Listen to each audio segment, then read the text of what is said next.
ఓం సాయిరామ్. సాయిబాబా భక్తులందరికీ నమస్కారం అండి. శ్రీ సమ్మక్క సారక్క జ్యోతిష్యాలయం. నమ్మకంతో ఫోన్ చేయండి. స్త్రీ వశీకరణ, పురుష వశీకరణ చేయబడును. ప్రేమ, పెళ్లి, సంతానం, ఉద్యోగం, వ్యాపారం మరియు ధనం నిలకడ లేకపోవడం, నరదృష్టి, నాగదోషం, శనిదోషం, వశీకరణ మందులు, వశీకరణ పూజలు ప్రత్యేకంగా చేయగలము.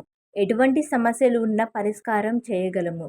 Phone number 7993422886.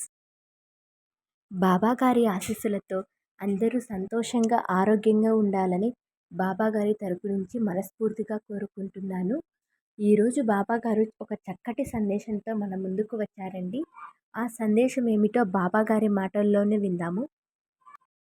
తల్లి, ఎంత కష్టం వచ్చినా సరే ఈ రెండు విషయాల జోలికి మాత్రం అస్సలు వెళ్ళకమ్మా అని చెప్పి ఏదో ఒక సందేశాన్ని చెప్పాలి అని చెప్పి బాబాగారు ఈరోజు మన ముందుకు వచ్చారండి. ఈ సందేశం మనం ఖచ్చితంగా తెలుసుకోవాలి, తీరాలి.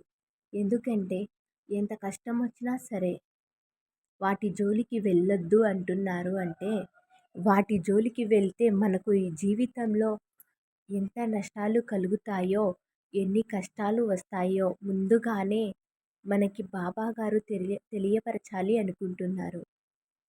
ఎప్పుడైనా సరే నీలో గుర్తుంచుకోవలసిన, నీవు తెలుసుకోవలసిన కొన్ని ముఖ్యమైన విషయాలు నేర్పుతాను. వీటిని నీవు జాగ్రత్తగా విని వీటిని కనుక నీవు జీవితంలో అమలు పరుచుకుంటే నీ యొక్క జీవితం అనేది ఎంతో సుఖంగా, ఎంతో ఆనందంగా ఉంటుంది. గుర్తుంచుకో బిడ్డ, ఎప్పుడు కూడా నీలో నమ్మకం ఉంటే ఏదైనా కానీ నీవు సాధించగలవు. బిడ్డ, నేను ఎలా ఉంటాను, నన్ను నువ్వు చూడలేదు, ఎప్పుడు కూడా కలవలేదు, నాతో ఎన్నడూ కూడా మాట్లాడలేదు.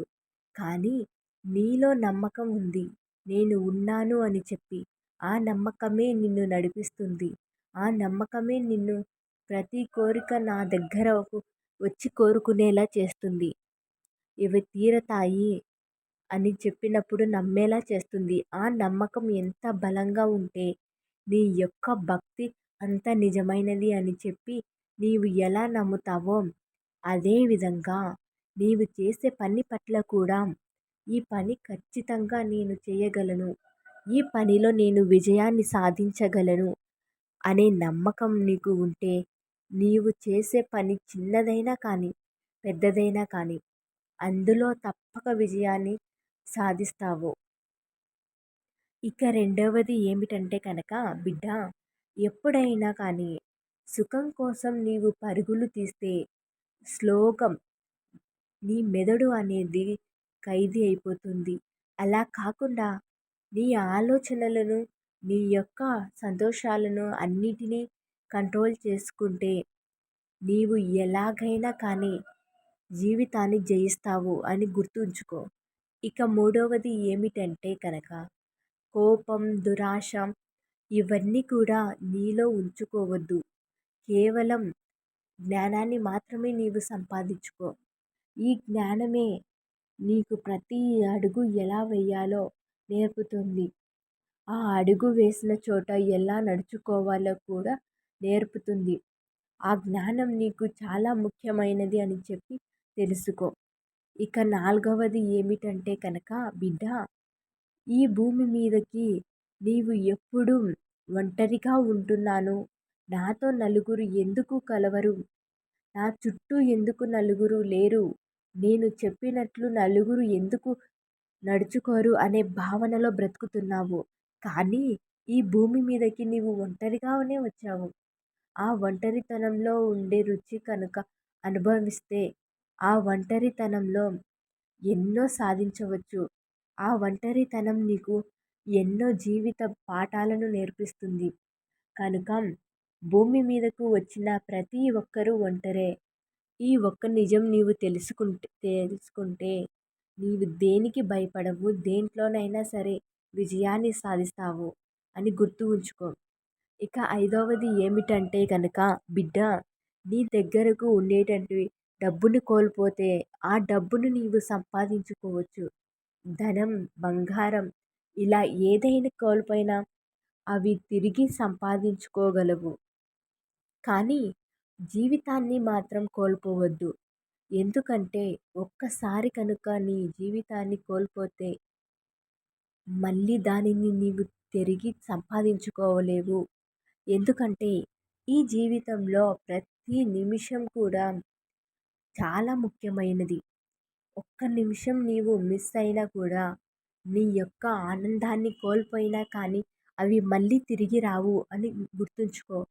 ఇక ఆరవది ఏమిటంటే కనుక నీ యొక్క సమయాన్ని జాగ్రత్తగా వాడుకో అమ్మా. ఆ సమయం అనేది నీకు చాలా ముఖ్యమైనది. దాన్ని నీవు సద్వినియోగంగా వాడుకుంటే నీకు సంతోషాలను, లాభాలను తెచ్చిపెడుతుంది.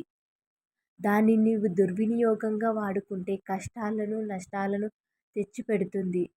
అది జాగ్రత్తగా గుర్తుంచుకో. ఇక ఏడవది ఏమిటంటే శరీరం, అందం ఇవి ఏవి కూడా ముఖ్యం కాదు. నీ యొక్క పర్సనాలిటీ అనేది నీకు ముఖ్యమైనది.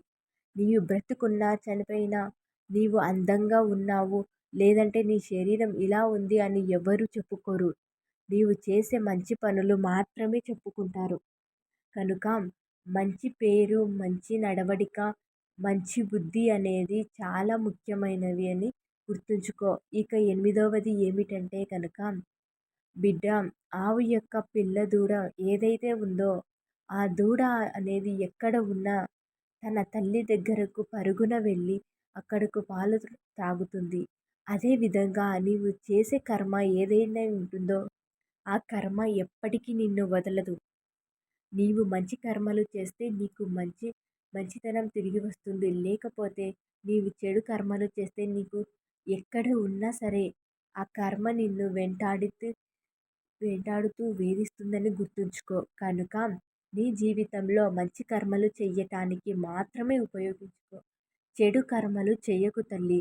ఇక తొమ్మిదవది ఏమిటంటే కనుక కష్టాల్లో ఉన్నప్పుడు, బాధలో ఉన్నప్పుడు, నీవు దుఃఖంలో మునిగిపోయినప్పుడు నీ యొక్క మెదడు ఏదైతే ఉందో అది సరిగా పనిచేయదు. తొందరపాటు నిర్ణయాలను తీసుకుంటూ ఉంటుంది.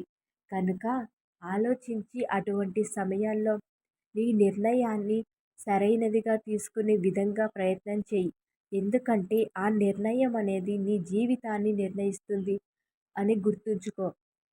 ఇక ముఖ్యమైనది 10వది ఏమిటంటే బిడ్డ, నీ జీవితంలో తల్లి అనేది నిజం లాంటిది. కనుక ఆ తల్లి యొక్క నడవడిక నేర్చుకునే ప్రయత్నం చెయ్యి. తండ్రి నీకు జ్ఞానాన్ని నేర్పుతారు. కాబట్టి ఎదుటి వారి దగ్గర నీవు జ్ఞానాన్ని నేర్చుకునే ప్రయత్నం చెయ్యి. తోబుట్టువు నీకు ధర్మాన్ని నేర్పుతుంది.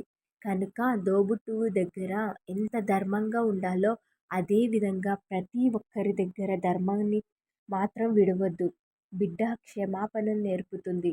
బిడ్డ ముఖం చూసినప్పుడు నీవు ఆ బిడ్డ ఎంత తప్పు చేసినా కానీ క్షమించేస్తావు. అలాగే ఎదుటివారు, బయటవారు ఏ తప్పు చేసినా కూడా క్షమించే గుణం అనేది నీలో ఎప్పటికీ కూడా పోకూడదు.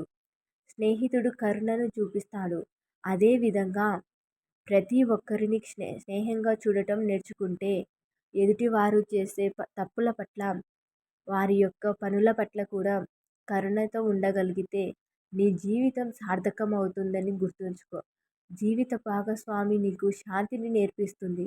ఆ శాంతి అనేది నిన్ను మంచి నడవడికలో మంచి ప్రశాంతతను కలుగజేసి నీవు చేసే విజయాలకు, నువ్వు చేసే పనులకు విజయాన్ని తోడుగా అందిస్తుంది. కనుక వీటన్నిటినీ కూడా మనసులో పెట్టుకొని ఎంత కష్టం వచ్చినా సరే వీటిని విడవకుండా, ఎటువంటి పనుల జోలికి వెళ్ళకుండా నీ ప్రవర్తన అనేది ఆధారపడి ఉంటే నీకు జీవితంలో కష్టాలు అనేవే రావు తల్లి.